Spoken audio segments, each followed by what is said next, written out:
सुंदर सजाया है आपने मंदिर। देख लेना, जब मीरा माँ इधर आएंगी ना तो उनका तो मन ही नहीं करेगा यहाँ से पाँव बाहर रखने का। हमारे लिए तो बड़ी बात यही है कि मीरा भाभी यहाँ महल में हमारे साथ रहे। उनका सबसे बड़ा आशीर्वाद यही है कि वे कुंवर प्रताप के कहने से वापस अपने घर मेवाड़ लौट रही हैं। फिर चाहे यहाँ अपने मंदिर में सारा समय बिताए या अपने भक्तों के साथ, कोई अंतर नहीं पड़ता। हम बहुत प्रसन्न हैं। आपके कारण अनायास ही हमारा पूरा परिवार मीरा माँ के दर्शन का सौभाग्य प्राप्त करेगा। कम से कम हमारे सामने तो पूरा परिवार मत कहिए हंसाबाई जी। आपके कुंवर जी अभी कुछ ही दिनों के हैं, फिर भी यहाँ हमसे मिलने आ भी गए। किंतु आपके बेटे अजब थे, वो तो हमारे कुंवर प्रताप के आयु के ही है, फिर भी आज तक हम उनसे नहीं मिले।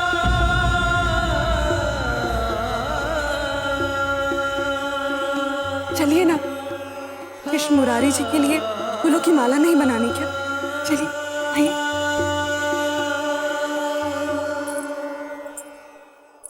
चलिए माम रक्षी। आप जब मीरा माँ से मिले थे तब उन्होंने आपको कोई खास इच्छा बताई थी? उन्होंने हमसे कहा था कि कभी भी अपने धर्म के मार्ग से अलग मत होना।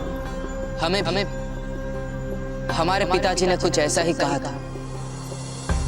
हम चाहते हैं कि आप हमारा ये ख्वाब जरूर पूरा करें जलाल, और सारे हिंदुस्तान में मुगलिया परचम फहराने में जो सबसे बड़ी रुकावट आपके सामने आएगी वो राजपूतों से आएगी। और उनकी अंतिम इच्छा को हमने अपना धर्म बना लिया, और अब उसी धर्म को हम पूरा करेंगे।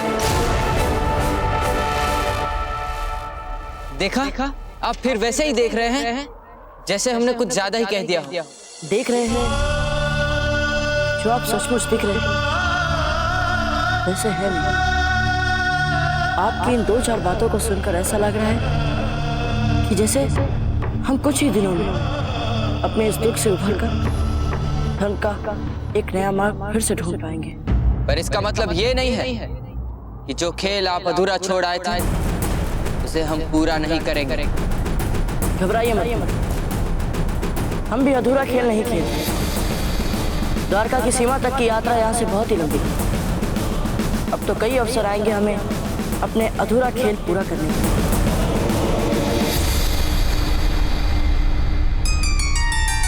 जयवंता, हम कितने सौभाग्यशाली हैं ना, जो आज हमें मीरा माँ की पूजा के लिए फूल गुदने का अवसर प्राप्त हुआ। सच में कुंवर प्रताप तो है ही विशिष्ट। जो कार्य आज तक कोई नहीं कर पाया वो दुरूह कार्य उन्होंने कर डाला। सभी बच्चों में कोई ना कोई विशेष गुण अवश्य होता है। हमने सुना है आपकी बेटी अजब देवी बहुत समझदार और गुणवंती है।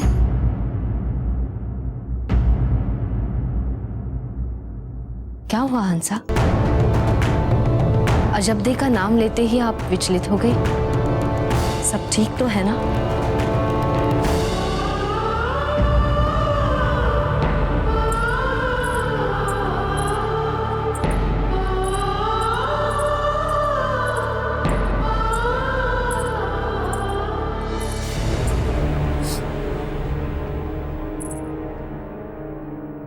क्या बात है हंसा? हमने जब कहा था कि धीर भाई जी हमारे बीच रहकर भी हमारे साथ नहीं है, तब भी आपने कहा था कि आप समझ सकती हैं इस दुख को। हाँ, हम समझ सकते हैं, क्योंकि हम स्वयं इतने वर्षों से छुप छुप कर अपनी बेटी से अपने ही घर में मिलते रहे, क्योंकि उनके पिता के सामने अजब दे नहीं आ सकते। और इसी कारण से हमारी फूल सी बच्ची को एकाकीपन सहना पड़ा। पर क्यों? क्यों हुआ उनके साथ ऐसा? आपको तो पता ही है ना कि बार बार गर्भ धारण करने के बाद भी हम राहुल जी को पुत्र नहीं दे पाए थे।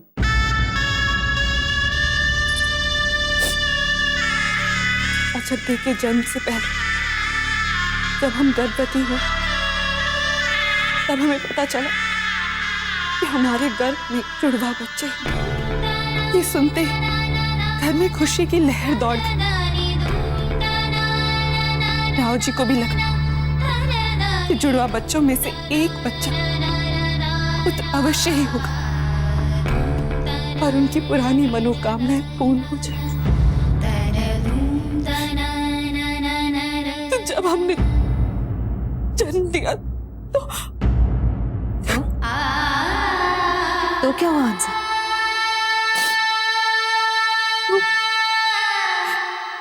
एक पुत्र और एक पुत्री तो हुए, किंतु पुत्र जीवित नहीं था।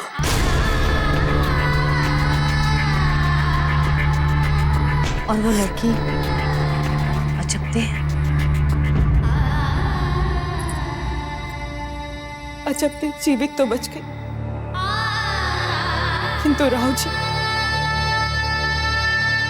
जी ने उन्हें अपने जीवन की सभी दुर्भाग्य, सभी दुखों, सभी असफलताओं का कारण उन पर मर दिया। कभी भी जो कुछ भी बुरा हुआ उस सबका अपराधी अजबदेह को बनाकर उन्हें हम सबके जीवन से जैसे निकाली थी, अपने ही घर में उन्हें निर्वासित जीवन जीने के लिए विवश कर दिया।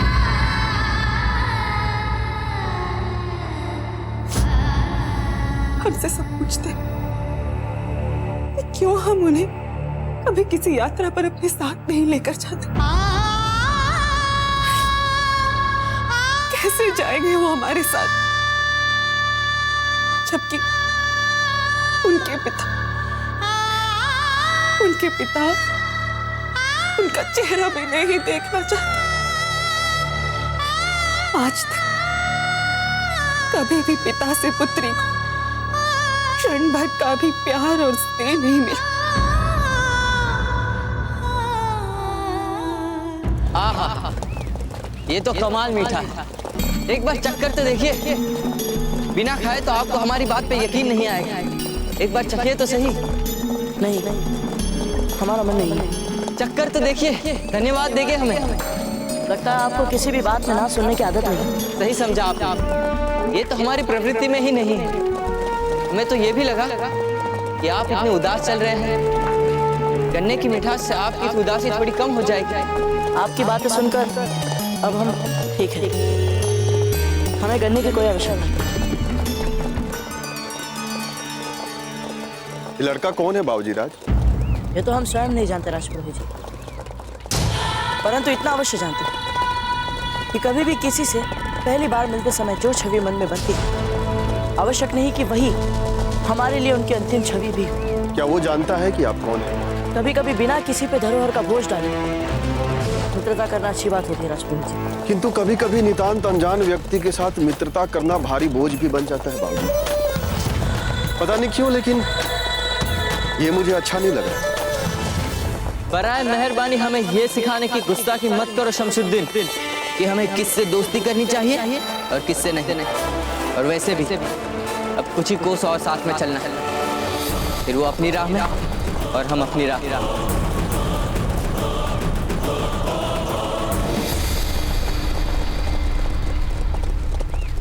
सुभान अल्लाह, क्या खूबसूरत मंजर है ये।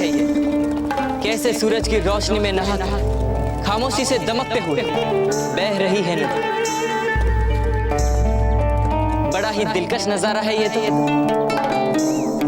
हमें तो लगता है यहीं पड़ाव डालना चाहिए रुकने का। क्या कहते हो? हम स्वयं यही बोलने वाले थे, और वैसे भी संध्या की पूजा का समय भी हो गया। वहां लगता है बहुत बड़ा शाही खेमा लगा। कौन रुकने वाला है वहां? हुजूर, मैं अभी पता करता हूँ।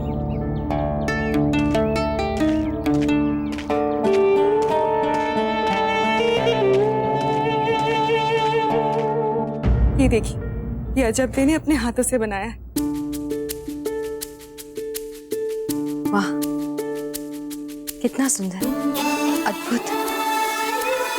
ये तो उनके कई गुणों में से एक है। भोजन भी बहुत अच्छा बनाती हैं और उद्यान तो बहुत ही अच्छा संवारती हैं। और यही नहीं, वेद पुराणों का भी बहुत अच्छा ज्ञान है उन्हें।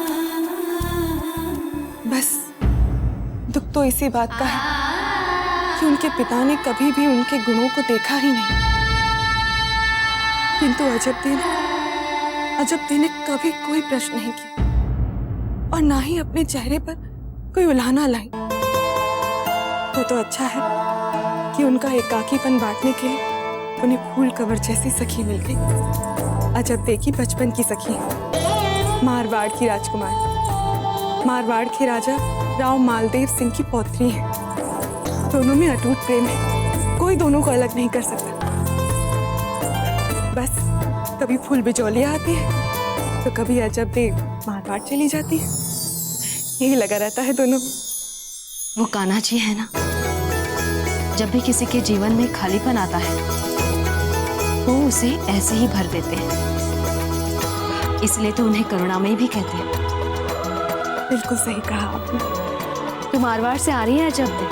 हाँ, अभी भाई का नामकरण संस्कार है ना, तो याद आई है उन्हें घर की। फूल और अजब देव दोनों बिजौलिया के लिए मारवाड़ से निकल चुके हैं।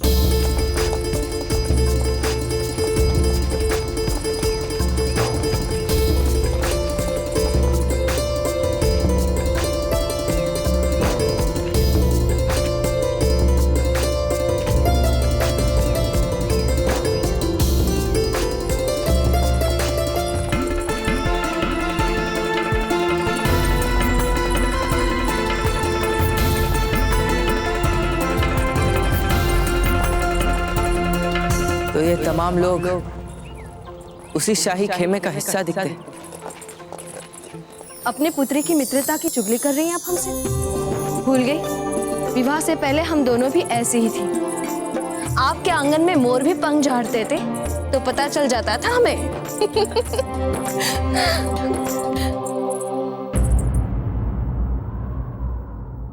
क्या हुआ राणा जी? कुंवर प्रताप का संदेश आया था, मीरा भाभी वापस नहीं आएंगी। क्या?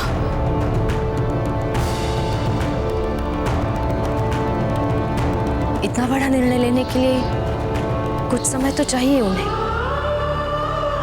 हम सब तो बस यूं ही, कोई बात नहीं, आज नहीं, कुछ समय बाद से ही। नहीं जयवंताबाई जी, मीरा भाभी अब कभी नहीं आएंगी। उन्होंने समाधि ले ली है।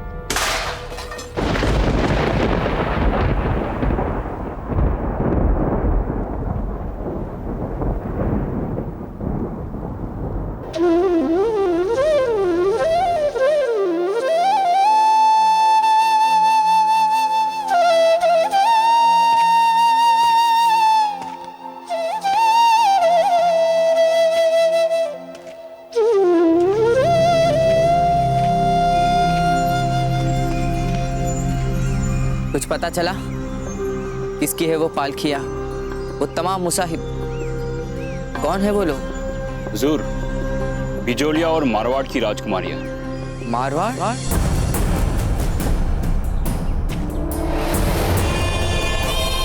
राजपुताने की सबसे ताकतवर रियासत है ना? जी हाँ जहांपना। और किंवदंती तो ये प्रचलित है कि उस छोटी सी राजकुमारी का सौंदर्य कई कवियों की प्रेरणा का स्रोत रहा है। वाकई? और हमने तो सुना था राजपूत राजकुमारियां सख्त पर्दा रखती हैं। सही सुना है हुजूर, किंतु सुंदरता तो इत्र की तरह होती है जो बिना दिखे ही चाहू ओर अपनी खुशबू फैला देती।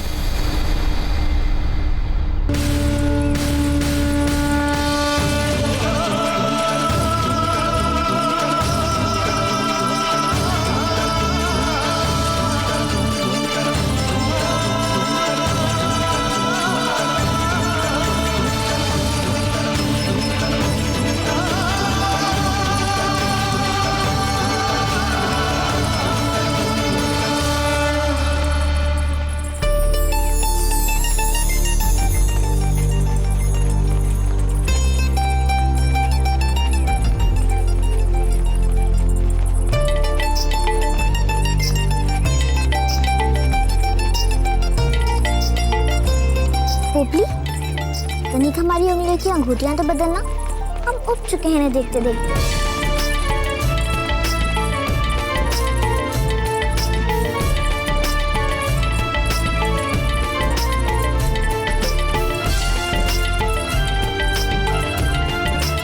धन्यवाद पोपली।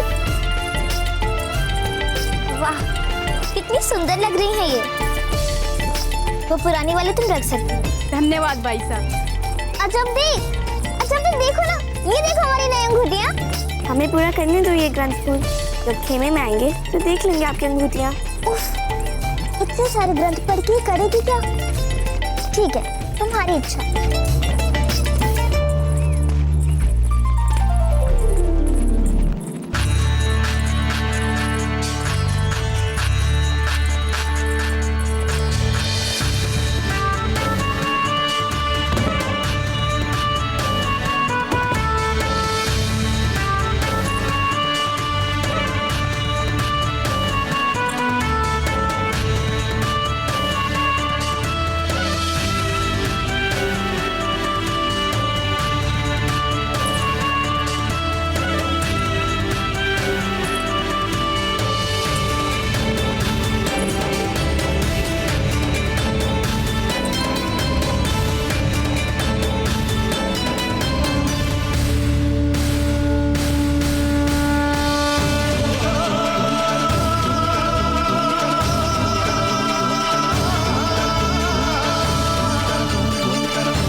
अजब दे, अब आप ही जाओ ना।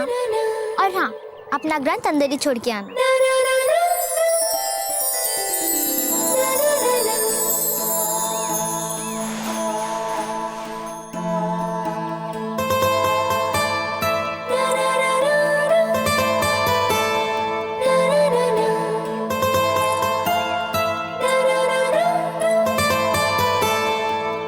चले फूल।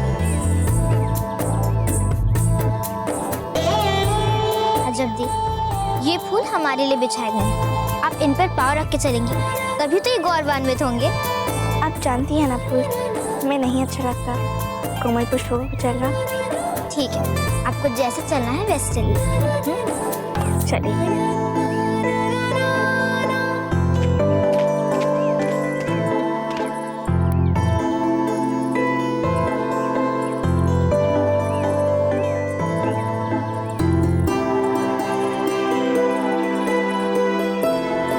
इतना खूबसूरत नजारा देखे बिना कैसे रह सकते हैं आप? आइए ना, आइए।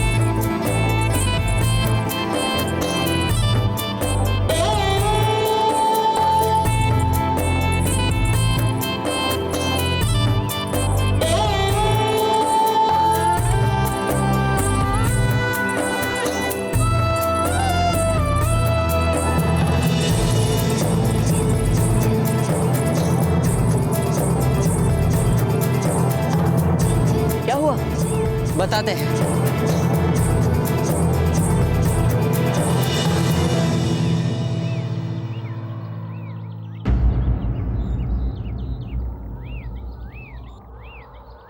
माशाअल्लाह। दिखाना क्या चाहते थे आप हमें?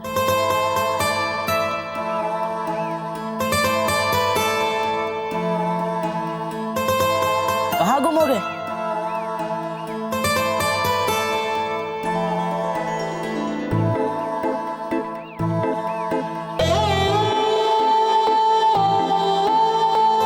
अच्छा, ये सुंदर खेमा और 2 पालकियां, परंतु इसमें ऐसी क्या विशेष बात है?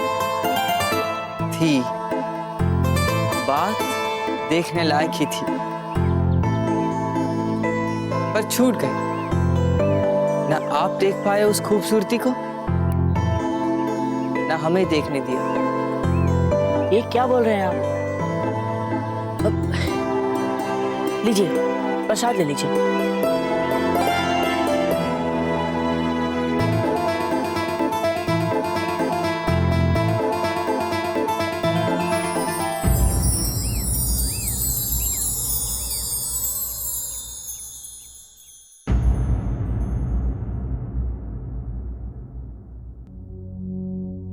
मीरा माँ के समाधि के बारे में जानकर कुंवर प्रताप पर क्या बीती होगी, कैसे सह पाए होंगे वे ये सब। भले ही उन्होंने कितने ही युद्ध लड़े हो, जीते भी हो, किंतु है तो वे एक मेरे भोले बच्चे। भाई हमें भी इसी बात का है जयवंता बाई जी कि जब कुंवर प्रताप वापस लौटेंगे तो उन्हें महलों की दीवारों में अपनी मीरा माँ की स्मृतियां ही दिखाई देंगी। वे फिर से एकांतवास में चले जाएंगे, जैसा कृष्णा की मृत्यु पर किया था। सबसे बातचीत भी बंद की थी तब उन्होंने। हमारा एक सुझाव है, यदि आप सब माने तो जिस मनस्थिति में कुंवर प्रताप इस समय होंगे, ऐसे में यदि उन्हें नया वातावरण दिया जाए तो हो सकता है उनका मन बदले और वो जल्दी सहज हो जाए। आप उन्हें यहाँ ना बुलाकर सीधे बिचौलिया ही भेज दीजिए। यदि राणा जी उचित समझे तो हमें इसमें कोई आपत्ति नहीं है। ठीक है जयवंता बाई जी, इस आशय का संदेश हम अभी कुंवर प्रताप तक पहुंचाते हैं।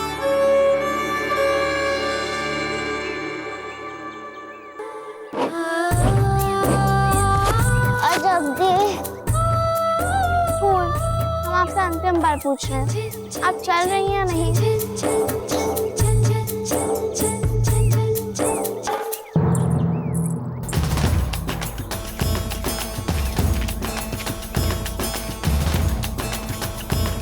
उठ गए वे? उनको इतनी जल्दी उठने की आदत नहीं है।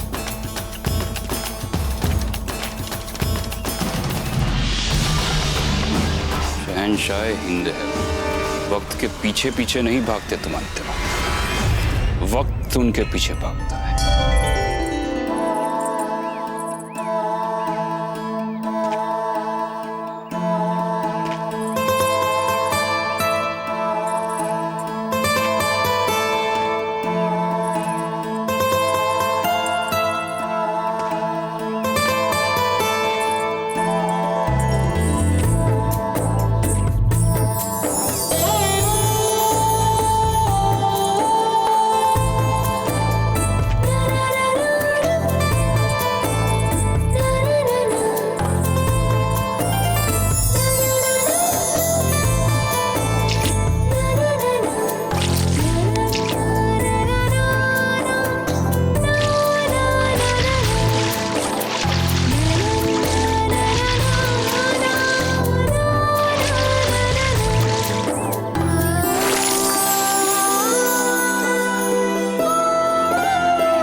विभट्याय नमः। ओम विभस्ते नमः। ओम विभस्ते नमः।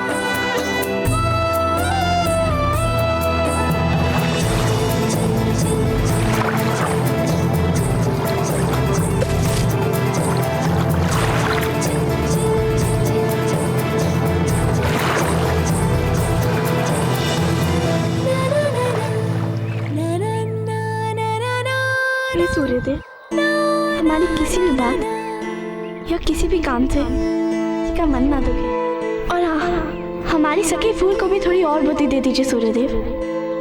किसी ना किसी बात पे हट करती रहती है, हमारी तो एक भी नहीं सुनते।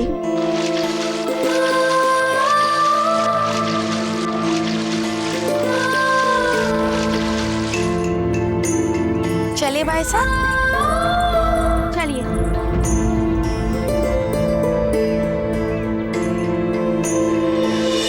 हमारी माला,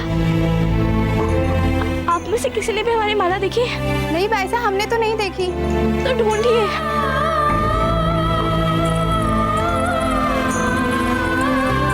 यहाँ पे तो नहीं है आपकी माला भाई साहब। हमें अच्छी तरह से पता है, जब हम नहाने के लिए गए थे वो हमारे गले में ही थी।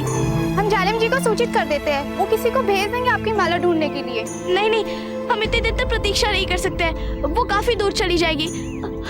हमें ढूंढना ही होगा उसे।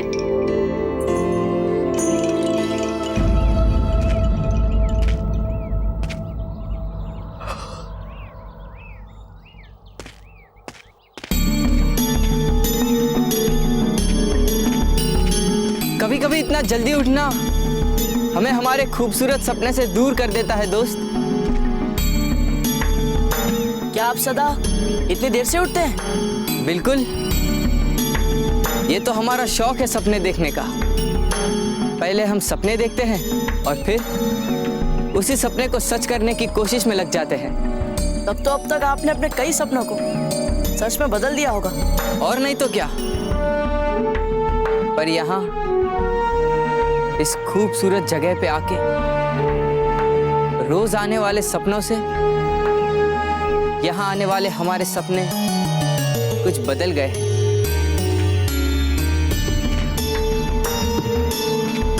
उनकी सूरत बदली है, उनकी सीरत बदली है। लगता है इस समय हमें आपको अपने सपनों में विचरण करने के लिए छोड़कर अपनी पूजा पूरी कर लेनी चाहिए। चलते हैं। देखिए दादा भाई जालम, आप हमारे संबंधी हैं, हमारे भाई लगते हैं, इसलिए हम आपका सम्मान करते हैं। किंतु आप इसका अनुचित लाभ उठाएंगे, इसकी चेष्टा कभी मत करिएगा। हमारे दाता ने आपको हमारे साथ हमारी सुरक्षा के लिए भेजा है, हमारे ऊपर अधिकार जमाने के लिए नहीं। जब हमने एक बार कह दिया कि हम नदी के पानी में स्नान करने जाएंगे, तो समझ लीजिए कि हम नदी के पानी में स्नान करने जाएंगे।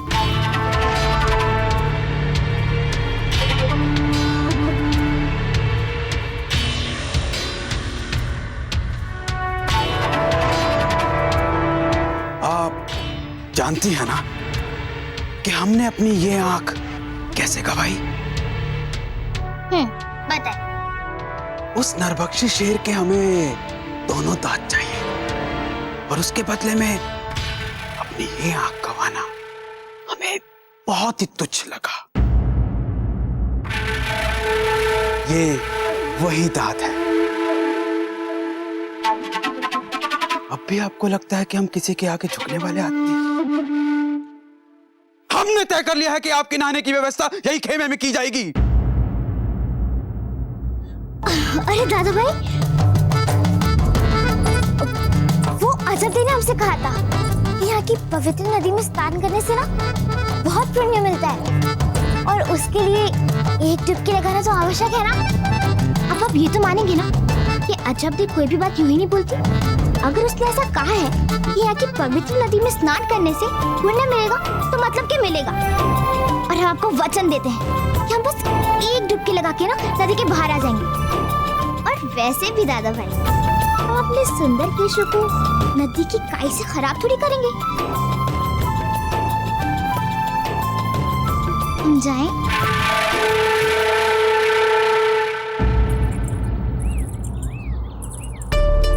रुक रुकिए।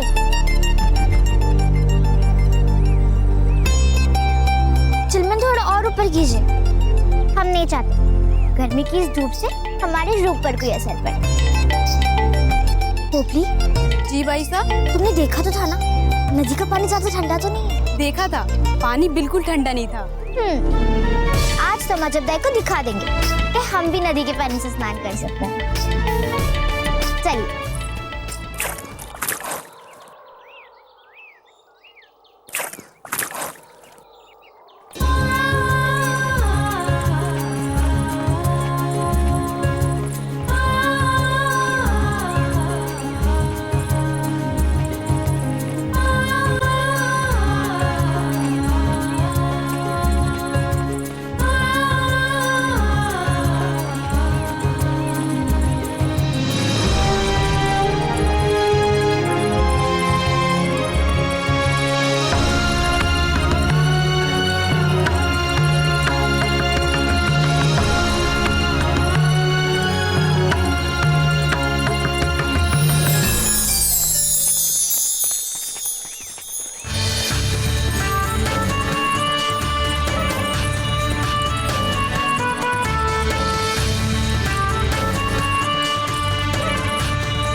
राजपुरोहित जी, कितने फूल चढ़ाए हम? बाबूजी राज, भगवान फूलों की संख्या से नहीं बल्कि उसके पीछे छिपी हुई भक्ति से प्रसन्न होते हैं। इतने वर्षों से पूजा करते फिर भी आज तक हम अपने दाजीराज जैसे नियमित व्यवस्था वाली पूजा का पालन नहीं कर पाते। सदैव कुछ ना कुछ भूल हो जाता है। कभी चंदन ठीक से नहीं लगता तो कभी कुमकुम रह जाता है। क्षमा करें बाबूजी राज, राणा जी पूजा अवश्य नियमित रूप से और पूरे मन लगाकर करते हैं, किंतु उस पूजा की सुचारू व्यवस्था और उसके नियमों का ध्यान रखती हैं आपकी रानी मां। और इसे ही कहते हैं पति और पत्नी के बीच के संबंधों का आदर्श तालमेल। शास्त्रों में यही तो कहा गया है कि दोनों जीवन के प्रत्येक अंग में एक दूसरे के पूरक होने चाहिए, यहां तक कि धार्मिक कार्यों में भी। आप भी देख लीजिएगा, जब आपकी पत्नी आएंगी तो आपकी पूजा भी नियमित हो जाएगी। क्या राजपुरोहित जी, आप भी ना कहाँ की बात को कहाँ ले जाते हैं? हम अभी आते हैं बाबूजी राज।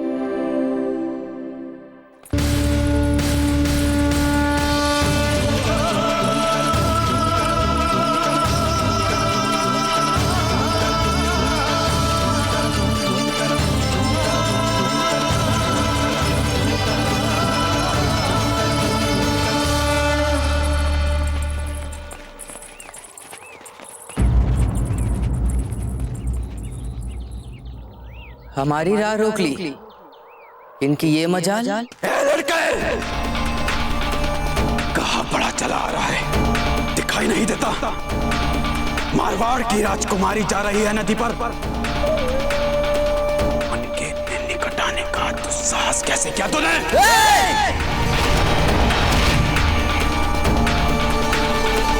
तुम्हारी इतनी हिम्मत?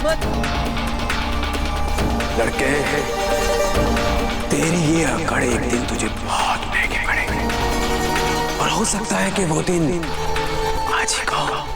अगर हिम्मत है तो कर हमसे दो दो हाथ काड़े।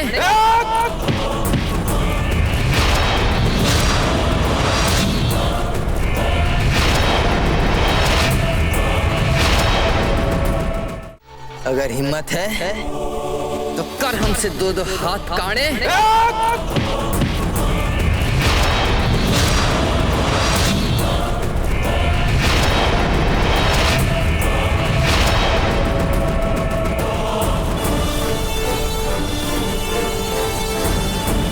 गलती की मुआफी मांगो, वरना जैसे एक आंख गई है ना, वैसे एक हाथ भी चला जाएगा।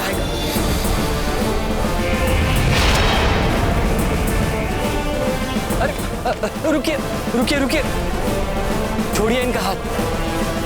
कहते हैं छोड़िए इनका हाथ।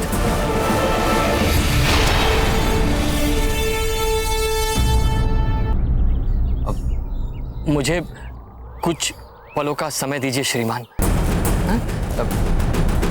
आप आइए मेरे साथ।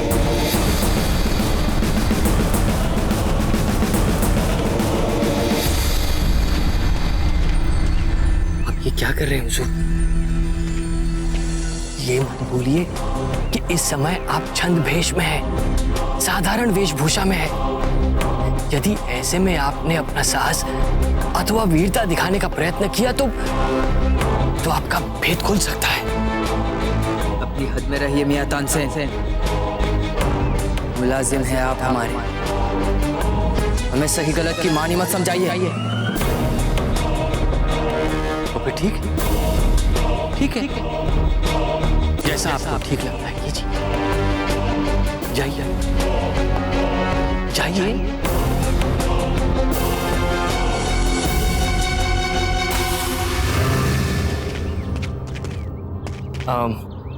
देखिए,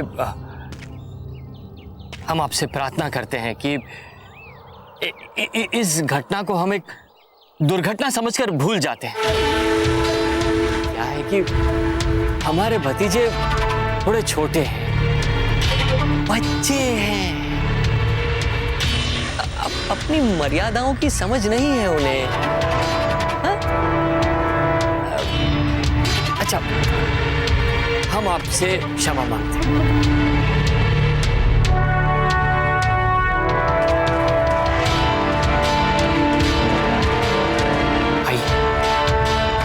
वैसे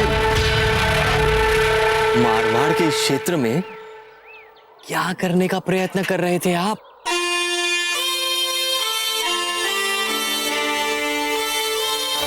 ऐसी कोई बात नहीं है जो आपको बताने लायक हो।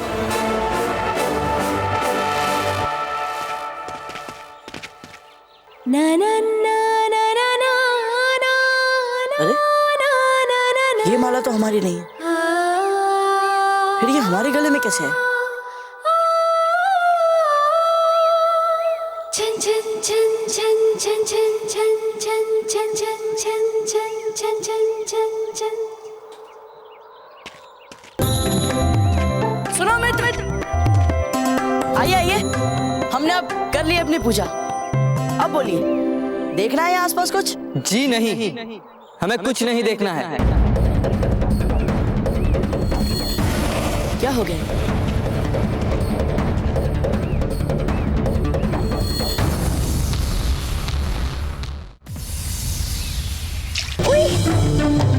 कितना ठंडा पानी।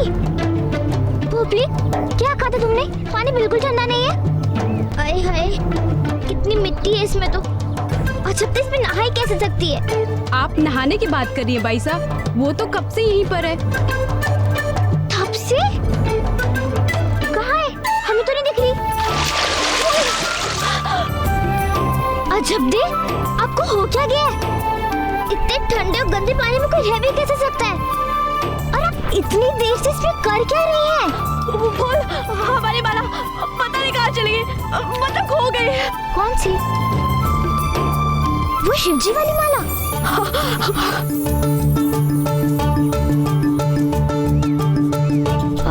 अजब दे, जो माला आपको इतनी गोते लगाने की बात नहीं मिली, वो अब क्या मिलेगी? आप चलिए, आप बाहर आ जाइए। नहीं भूल, हम तभी बाहर आएंगे जब तक हमें वो मिल नहीं जाती। हे भगवान, ये तो फिर ठंडे पानी में चली गई। अजब दे, यदि आप पानी के बाहर नहीं आई तो हम भी उतरेंगे पानी में। क्या सचमुच? पर तुम्हें तो नदी के पानी में आना अच्छा नहीं लगता है ना भूल? हाँ, पर आप हमें विवश कर रही हैं।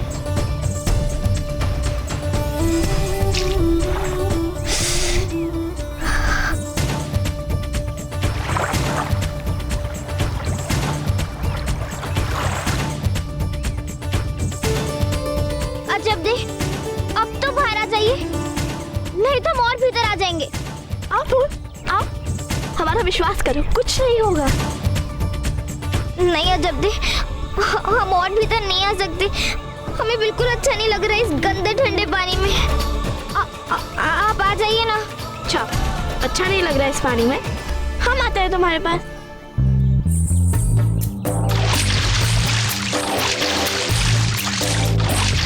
हमें तो पहले से ही पता चल गया था कि हमारी माला नहीं मिलने वाली है, पर सोचा इसी बहाने आपका नदी से जाने वाला डर हटा दूं।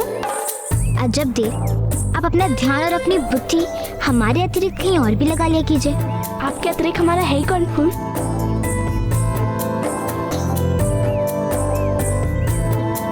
कैसी बात कर रही हैं अजब दी आप? हम हैं ना आपके लिए। और वैसे भी आपका सूनापन भरने के लिए हम अकेले पर्याप्त हैं। चलिए आपकी माला खोजने के लिए यहाँ एक दल भेजने की व्यवस्था करवाते हैं। नहीं फूल, अब हमारी माला नहीं मिलने वाली है। अच्छा, इतने विश्वास के साथ कैसे कह सकती हैं आप ये बात? पता नहीं क्यों, लेकिन पहले से ही पता चल जाता है। फिर तो आप बहुत उदास हो जाएंगी ना। एक तो वैसे ही आपको बहुत कम चीजें पसंद आती हैं और उनमें से की माला भी थी। नहीं फूल, हम उदास नहीं होंगे। शिवजी ने हमें वो माला दी थी और उन्हीं ने वापस ले ली। उन्होंने हमारे भले के लिए ही तो सोचा होगा ना। हाँ हाँ, हमारी महाज्ञानी परम संतोषी सखी, जैसा आप कह रहे हैं वैसा ही हुआ होगा। तो अब हम लोग अपने खेमे में चले? नहीं, अभी तक तो आपके बाल तक गीले नहीं हुए हैं। नहीं अजब दी, हम नदी में नहीं जाएंगे। तो नदी को आपके पास ले आए। अजब दी, झूठ मत बोलिए फूल, पानी बिल्कुल ठंडा नहीं है।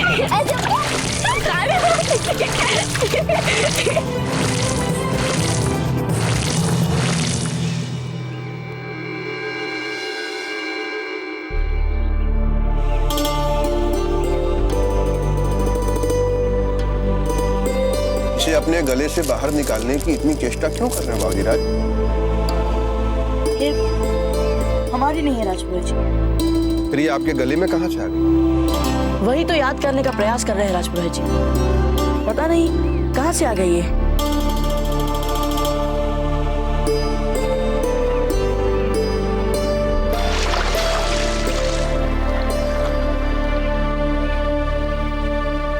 हाँ राजपुरोहित जी, स्नान करते समय पानी में बहकर ये हमारे गले में आ गई थी। परंतु है किसकी ये माला? ये तो रुद्राक्ष है, शिवजी की माला। हो सकता है ये माला आपको शिवजी के आशीर्वाद के रूप में मिल गई हो। और देखिए ना, ये आपके गले से बाहर भी नहीं आ रही है।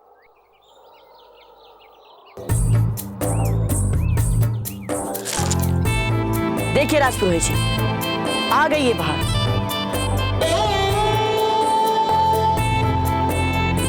राजपुरोहित जी, हमारा एक नियम है, जो हमारा नहीं होता हम उसे लेते नहीं, और जो हमारा होता है हम उसे किसी को लेने देते नहीं।